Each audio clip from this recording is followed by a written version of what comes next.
9월 6일 월요일 새벽 묵상 시간입니다. 하나님이 주신 이 귀한 하루를 하나님의 말씀으로 시작하겠습니다. 먼저 사도신경으로 우리의 신앙을 고백하겠습니다. 나는 전능하신 아버지 하나님, 천지의 창조주를 믿습니다. 나는 그의 유일하신 아들, 우리 주 예수 그리스도를 믿습니다.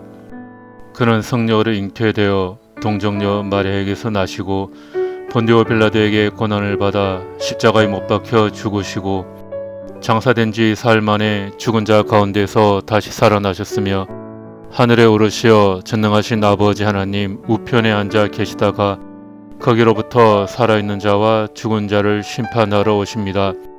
나는 성령을 믿으며 거룩한 공교회와 성도의 교제와 죄를 용서받는 것과 몸의 부활과 영생을 믿습니다. 아멘. 에스겔 21장 1절에서 5절. 주님께서 나에게 말씀하셨다. 사람아, 너는 얼굴을 예루살렘 쪽으로 돌리고 그곳에 성전을 규탄하여 외치고 이스라엘 땅을 규탄하여 예언하여라. 너는 이스라엘 땅에 전하여라. 나 주가 말한다. 내가 너를 대적한다. 칼집에서 칼을 뽑아 너희 가운데에 있는 의인과 악인을 다 쳐 죽이겠다. 내가 너희 가운데에서 의인과 악인을 다 쳐 죽일 것이므로 칼을 칼집에서 빼어서 무릇 육체를 가진 모든 사람을 남쪽에서 북쪽에까지 칠 것이니 그때에야 비로소 육체를 지닌 모든 사람이 내가 칼집에서 칼을 빼어 든 줄을 알 것이다. 그 칼은 절대로 칼집에 다시 꽂히지 않을 것이다. 아멘. 오늘 읽을 말씀은 에스겔 21장 22장의 말씀입니다. 칼의 노래라는 소설이 있죠. 충무공 이순신 장군에 대한 이야기입니다. 제목 자체가 큰 칼을 옆에 차고서 깊은 시름에 빠진 그런 장군의 모습을 잘 드러내 줍니다. 오늘 본문에서도 칼의 노래라고 제목을 붙일 만한 대목이 나오고 있죠. 하나님께서는 나무숲에 불을 일으켜 모조리 다 태워버리듯이 남유다를 철저히 심판해 버리겠다고 말씀하셨습니다. 그래서 그 맹렬한 불꽃 때문에 하나님의 뜻이 무엇인지를 깨달아 가기를 하나님은 원하셨던 거죠. 하지만 이러한 하나님의 강력한 경고에도 불구하고 이스라엘 백성들의 반응은 조롱 그 자체였습니다. 백성들은 에스겔이 하는 말을 모호한 비유나 들어서 말한다 이렇게 조롱을 하였습니다. 실제로 일어나지도 않을 일을 비유로만 말하고 있다. 그렇게 비아냥거리고 있는 거죠. 하나님은 이제 불이라는 이미지 대신 칼이라는 표현을 통해 유다 사람들의 깨닫기를 원하셨습니다. 칼은 심판을 의미합니다. 21장 3절에서 하나님께서는 오히려 자신의 백성에게 대적하기 위해 칼을 뽑았다고 하시며 칼집에서 나온 칼은 심판하지 않고 다시 칼집에 꽂히는 일은 없을 것이라고 단언을 하고 계십니다.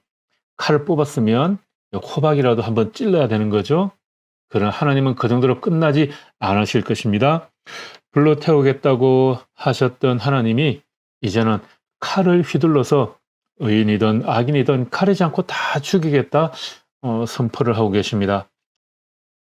하나님의 진노는 하나님의 진심을 깨달지 못하는 어린아이 같은 백성들에게 사정없이 임할 것이라고 말씀하고 있는 겁니다.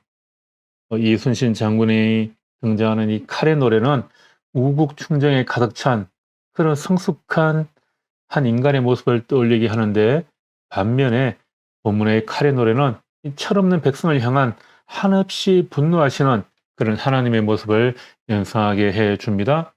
9절 말씀, 사람아 예언을 전하여라.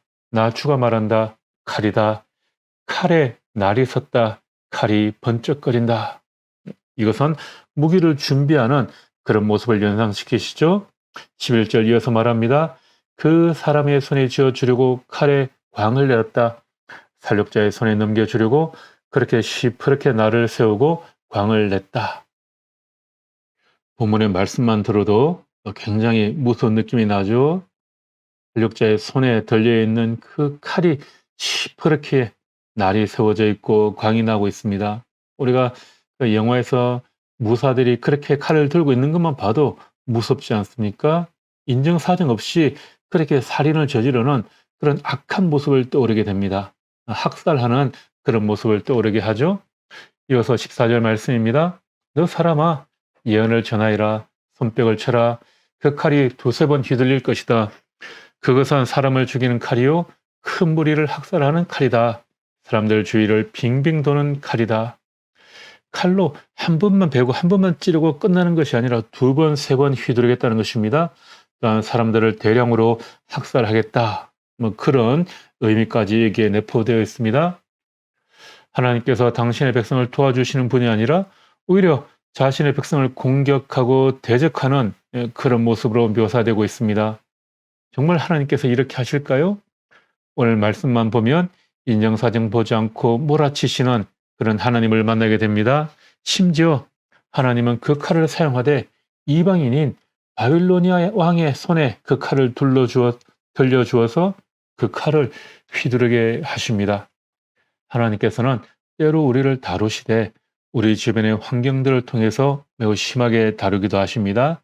때로는 물질로, 건강을 잃음으로, 인간관계의 어려움, 자녀 문제 등 여러 가지 사안을 가지고 우리들의 성품을 훈련시키기도 하시고 우리들의 못난 자를 무너뜨리기도 하십니다.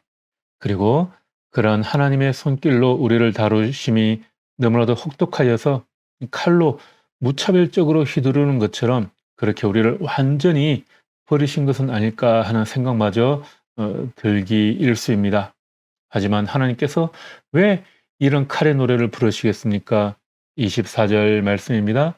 그러므로 나 주 하나님이 말한다. 너희의 죄가 폭로되었다. 너희가 얼마나 범죄하였는지 이제 모두 알고 있다. 너희의 행실에서 너희의 온갖 죄가 드러났으니 너는 벌을 면할 수 없다. 나는 너를 너의 적의 손에 넘겨주겠다. 여기에서 중요한 것은 이스라엘 백성들의 죄를 기억시켜 주기 위해 하나님께서 징계하시는 것이 아니라 그들의 죄가 공개적으로 드러나서 그에 상응하는 징계를 받는다는 것입니다. 그래야만 하나님의 공의는 이루어지기 때문입니다. 하나님께서는 부모의 심정처럼 우리를 다루어 가시지만 또한 이 땅의 정의를 실현하면서 그 사랑을 이루어 가십니다. 남유다 백성들이 칼의 노래처럼 하나님께 매정하게 징계받게 되기까지는 무수한 선지자들의 외침이 있었고 또 예레미야의 쉴 새 없는 눈물의 부르짖음이 있었습니다. 비록 사형 집행을 하듯이 그렇게 몰아붙이는 형국이라 할지라도 하나님의 그 인자와 자비하심이 끝이 없으셨음을 또한 우리는 가슴 깊이 새겨야 할 필요가 있습니다. 깨달아야 할 것을 깨달지 못하면 아무리 오래 신앙생활을 한 사람도 실은 어린아이와 다를 바가 없다는 것을 기억해야 합니다.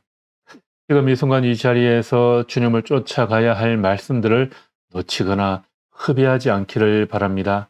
오늘 하루를 시작하며 우리가 그러한 주님의 말씀을 듣고 깨달아야 할 것을 깨닫게 해달라고 그렇게 주님 앞에 기도하는 시간이 되기를 바라겠습니다. 그리고 오늘 하루를 시작하며 클라우드 교회 멤버들을 기억하며 그들의 이름을 하나하나 부르며 기도하시기 바랍니다. 우리가 비록 얼굴을 마주대하지 못해 삶의 형편을 잘 알지는 못하지만 그러나 우리 클라우드 교회 안에서 함께 예배하며 또한 하나님 안에 산 공동체가 된 각 지체들을 위해서 우리가 오늘 이 새벽에 또 이번 한 주간 간절히 기도하는 시간이 있기를 바랍니다. 기도하겠습니다. 하나님, 주님의 가르침에 우리의 기쁨이 있습니다. 주님, 우리가 주님의 음성을 잘 깨달을 수 있기를 원합니다. 우리의 마음이 겸손하여 주님을 온전히 의지하게 하여 주십시오. 오늘 하루 클라우드 교회 멤버들의 삶의 길을 지켜주시기를 원합니다.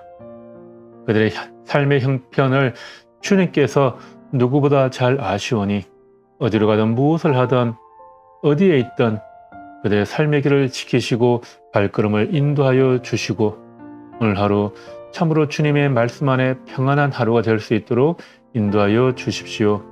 예수님의 이름으로 기도합니다. 아멘.